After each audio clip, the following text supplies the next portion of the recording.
ஸ்ரீமதே ராமானுஜாய நம. மெய்யன்பர்களே, இன்று மார்கழி மகா உற்சவத்தினுடைய 22ஆம் நாள் வைபவம்.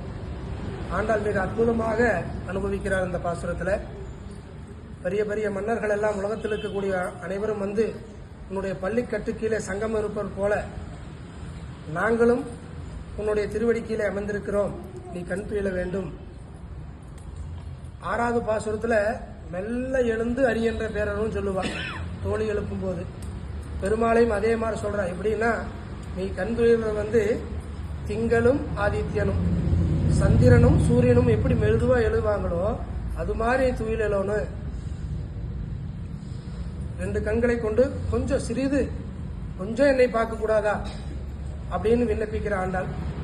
செங்கன் சிறு சிறு கொஞ்சம் கொஞ்சமா நான் எங்களை பாரு, நான் உங்களை திருவடி கீழே நாங்கெல்லாம் உட்கார்ந்துட்டு இருக்கிறோம் அப்படின்னு பெருமாள்கிட்ட பிரார்த்திக்கிறாங்க. எங்கள் மேல் சாபம், நாங்கள் எத்தனையோ பாவம் பண்ணியிருப்போம், தெரிஞ்சும் பண்ணியிருப்போம், தெரியாமையும் பண்ணியிருப்போம். எல்லா பாவத்தையும் உன்னுடைய திருவடி பற்றி கொண்டிருக்கிறதுனால தீர்த்து விடு.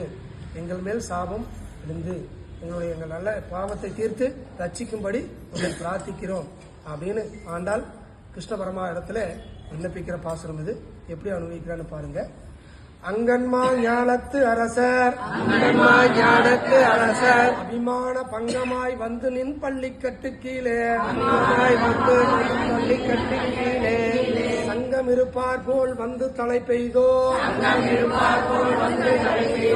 இங்கினி வாய் செய்த தாமரை பூ போலே,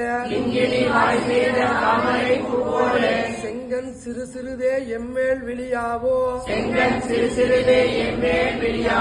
திங்களும் ஆதித்யனும் எழுந்தாற்போல், அங்கன் இரண்டும் கொண்டு எங்கள் மேல் நோக்குதியே, எங்கள் மேல் சாபம் இழிந்தேலோர் எம்பாவாய், ஆண்டாள் திருவடிகளே சரணம்.